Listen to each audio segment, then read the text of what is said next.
Okay, so for this question, I'm going to apply the assumption concept. Assumption concept. All right. So let's go through the question. Natalie answered 45 out of 50 questions in a mathematics quiz. She only answered 45. There are a total of 50 questions. 4 marks were given for each correct answer, 4 marks. And 1 mark was deducted for every incorrect answer. So which means this is plus 4 and this is minus 1. Okay, given that Natalie scored 135 marks, how many correct answer did Natalie have? Okay, so we are going to use assumption. So let's assume all questions are correct.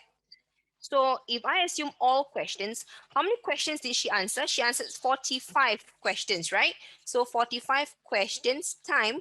If she do it correctly, she will be able to score 4 marks. So times 4 marks equals to 180 marks. Okay? So now this is the assumed total. This is what I call the assumed total.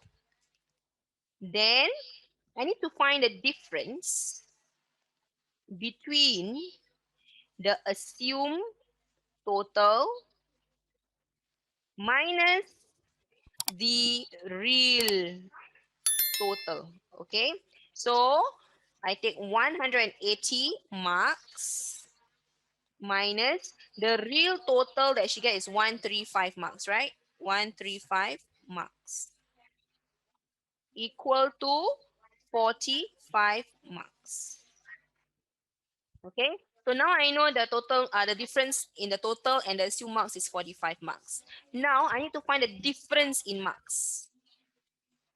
Difference in the marks, the right and the wrong ones.